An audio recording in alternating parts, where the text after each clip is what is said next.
Nama saya Paulus Damankotan.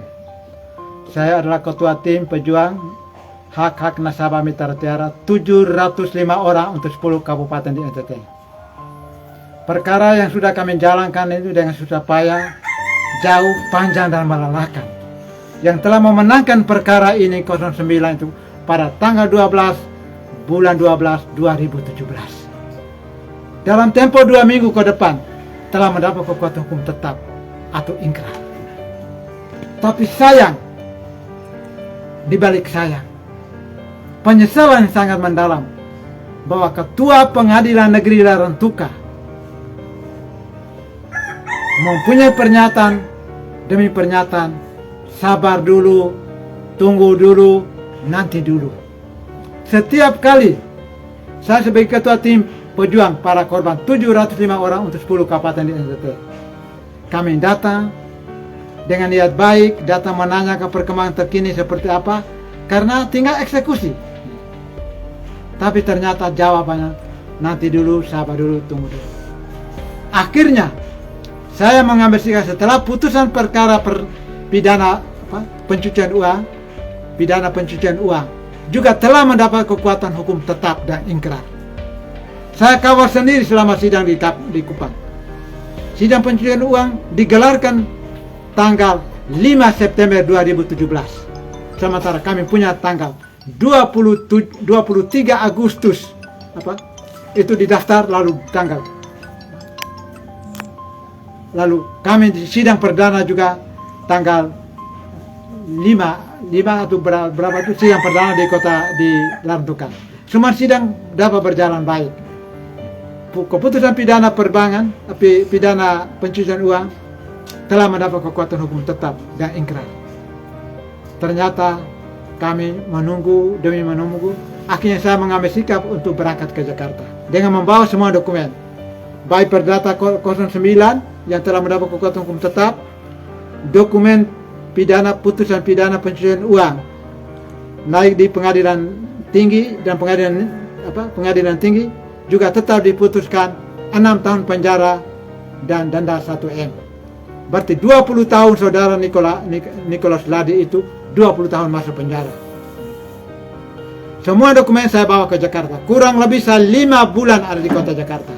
Saya menyerahkan semua dokumen data-data lengkap itu ke Mahkamah Agung, Presiden, Kejaksaan Agung, Kapolri, Komisi Yudisial RI, dan instansi KPK, Ombudsman RI. Semua lembaga resmi negara yang saya sudah membangun komunikasi.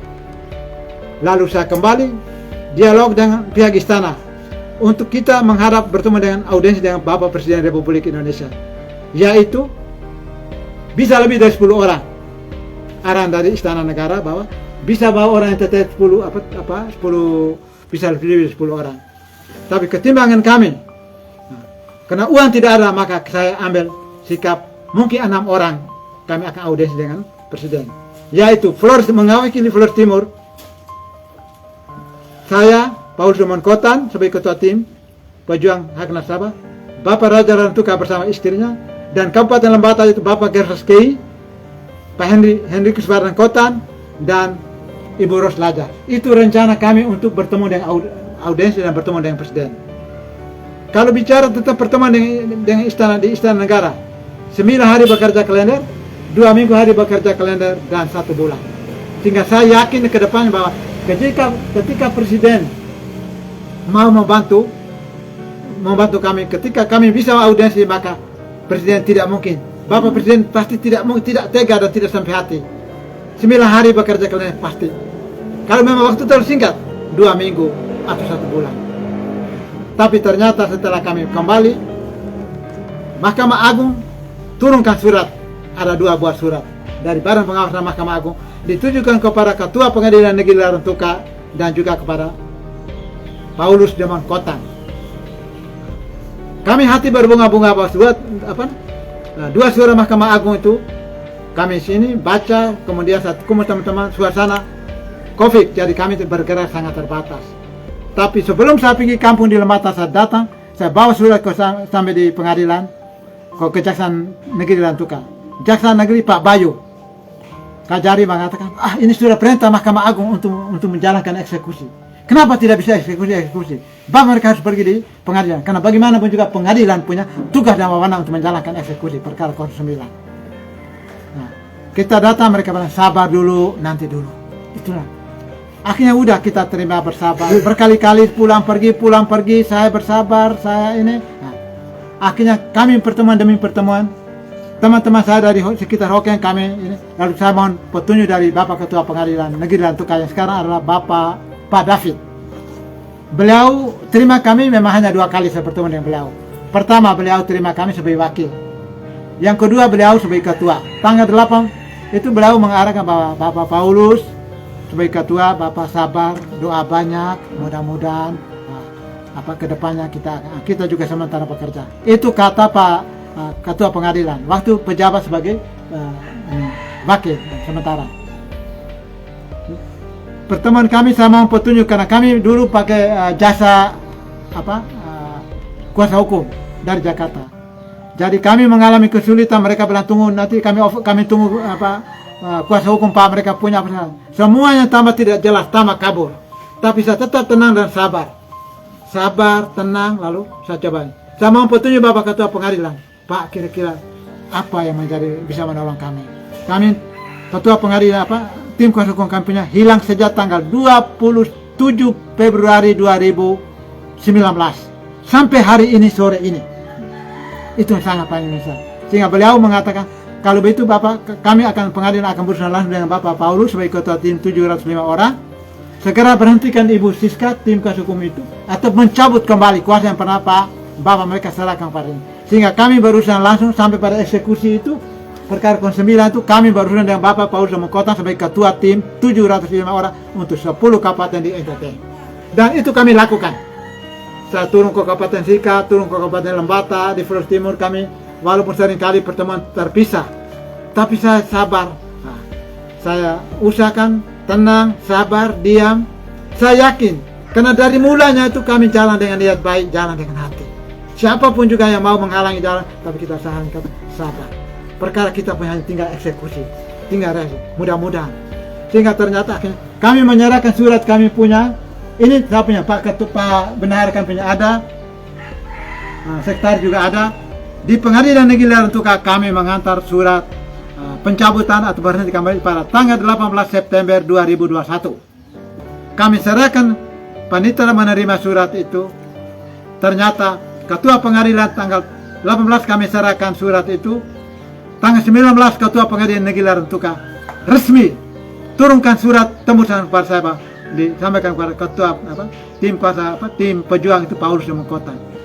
Kami setelah menerima surat itu,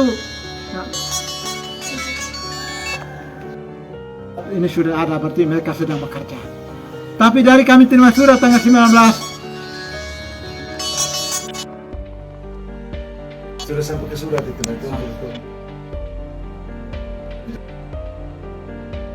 September itu beliau menurunkan surat resmi sehingga tanggal 22 surat diantar ke rumah saya. Perintah pengadilan untuk serahkan surat itu segera ke tangan saya. Dan ketika kami baca semua banyak dokumen ini. Tapi buat saya setelah membaca demi halaman dari halaman 11 sampai selama halaman 110 ada 19 lembar. Uraikan tetep benge panjang lebar bahasa ranah hukum, bahasa hukum demi hukum. Buat saya itu bukan persoalan. Kami telah intinya itu adalah perkara 09 segera eksekusi. Bukan kami rinti baru, bukan kami pergi cari lahan baru, rinti titik ini, tanam ulang lagi. Tapi sekarang perkara 09 segera eksekusi. Itu harga mati. Nah, lalu kemudian ternyata setelah itu, tapi kami datang lagi, mereka bilang tunggu dulu. Sabar dulu, nanti dulu ada surat tunggu kami dari Kejaksaan Negeri Kupang, Pengadilan Tinggi untuk Kapolda. Sabar kami, sabar demi sabar, sabar demi sabar. Tapi kemudian teman-teman bilang jangan sampai kami Ketua juga dijebak, terjebak dalam ini. Karena kami Kapolda akan tanya siapa kamu yang menulis surat kepada saya Kapolda. Tetapi kata panitera mengatakan itu perkara bapak mereka punya, jadi bapak mereka membantu kami pengadilan. Jadi Pak Ketua, Bapak Paulus tolong membawa surat kepada Kapolda. Saya tetap punya suara hati berbicara lain. Saya tetap perlu membuat pertimbangan untuk ini. Akhirnya langkah terakhir saya membuat pertimbangan, saya harus menulis surat kepada Bapak Kapolda. Sehingga tanggal 19 Mei 2022 saya menulis surat kepada Bapak Kapolda sesuai arahan Ketua Pengadilan dan Panitera. Dan Panitera mereka, Ketua Pengadilan mereka turunkan surat tanggal 1 April 2022. Maka saya punya tanggal 19 Mei 2022. Dan surat itu saya antar sendiri. Saya Polres Lombok Kota ini saya antar sendiri. Saya tidak kirim lewat kantor pos, saya tidak kirim lewat siapa-siapa. Tapi saya antar sendiri ke Kapolda, Kejaksaan Tinggi, Kejaksaan Negeri, Pengadilan Tinggi, Pengadilan Negeri. Semua yang saya lakukan dan saya arahkan ke saya serahkan langsung pada Kejaksaan Tinggi semua saya. Sehingga sampai saat ini kami kembali, lalu kami cuma intinya, walaupun mereka membuat saya seperti pingpong dan bola atau boneka, saya terima dengan penuh sabar di Kota Kupang. 1 bulan antero saya di Kota Kupang, dan saya kembali ke sini dengan boleh kata saya membangun komunikasi yang baik dengan orang-orang di Polda, orang-orang di Pengadilan Tinggi. Pernyataan di Ketua di Pengadilan Tinggi tanggal 20 Juni itu di Pengadilan Tinggi Kupang, Kepala Paniteranya mengatakan bahwa tanggal 21 itu Ketua Pengadilan Negeri dengan Paniteranya dipanggil menghadap di Pengadilan Tinggi Kupang. Saya punya hati berbunga-bunga, Pak. Saya yakin dan percaya bahwa mudah-mudahan ketika Ketua Pengadilan sudah sampai di Kupang karena mereka selama ini menunggu petunjuk-petunjuk dari Ketua, sehingga Kepala Pengadilan Tinggi Kupang, Panitera Pengadilan Tinggi Kupang, bahwa sebenarnya yang pantas dan layaknya itu mereka yang kalau kami tidak bisa balas surah mereka double lagi, atau mereka yang datang, bukan mereka suruh Bapak. Ini kan bukan ranahnya Bapak. Itu yang saya lega, walaupun saya sakit, akhirnya saya jadinya sembuh dan lega. Sekali ya Tuhan, mudah-mudahan ini benar. Tapi kami akan panggil mereka menghadap besok. Tanggal 21 mereka sana. Dan kebenaran itu bisa ini karena Panitera mereka ada bintek tanggal 21, 22 mereka bintek di Hotel Aston di Kupang. Saya tanggal 22 pun saya datang di Pengadilan Negeri Tinggi Kupang. Penyampaian bahwa tunggu surat Bapak punya sudah ada di Bapak punya surat dan Pak Ketua punya surat ada di meja Bapak Ketua Pengadilan Tinggi. Jadi kita tunggu saja perintah atas. Sehingga saya mendapat informasi dari mereka dan saya kembali ke Larantuka. Dan sampai saat ini saya juga belum ke Pengadilan Negeri Larantuka karena saya juga tetap membangun komunikasi yang baik dengan orang Polda dan Ombudsman Provinsi dan juga Komisi Judisial Provinsi. Semua mereka membangun komunikasi yang baik dan mereka punya cara tersendiri-sendiri untuk berusaha untuk mendesak, menyampaikan bahwa Ketua Pengadilan Negeri Larantuka maupun Ketua Pengadilan Tinggi sampai kepada Bapak Mahkamah Agung, Ketua Mahkamah Agung, tolong bantu kami, tolong sehingga persoalan ini cepat selesai, eksekusi perkara konstitusional. Tolong jangan ditunda-tunda. Kami sudah sangat susah, sangat capek. Saya juga sudah tua, rambut saya sudah masak. Saya juga sudah mulai sakit-sakit. Seandainya saya tidak tahu entah sampai kapan saya bertahan, sampai kapan saya kuat. Kalau ketika saya menutup usiaku, saya ingin persoalan ini bisa saya selesaikan. Karena bagaimanapun juga saya yakin dan percaya bahwa sebelum matahari terbit, saya sudah lakukan pekerjaan itu. Karena saya jalankan dengan niat baik, dengan hati. Sehingga saya yakin juga sebelum matahari terbenam, saya akan tuntaskan persoalan ini. Karena saya kerja demi banyak orang, demi ribu rakyat, bukan untuk diri saya. Makanya itu saja saya minta atas nama 705 orang. Saya di kalian Mbak, semua mari kita bersatu kembali. Kabupaten Sika, Kabupaten Ende, Kabupaten Timur, Kota Kupang, Lambata, Flores Timur, tolong, mari kita kembali, bersatu kembali. Saya ada di depan. Kalian menopang saya. Kalian menjaga saya kalau saya jatuh. Kalau saya terantuk, kalian angkat saya. Hanya itu, saya tidak kuat lagi. Saya hanya tuntut satu-satunya adalah tolong segera, kalau boleh,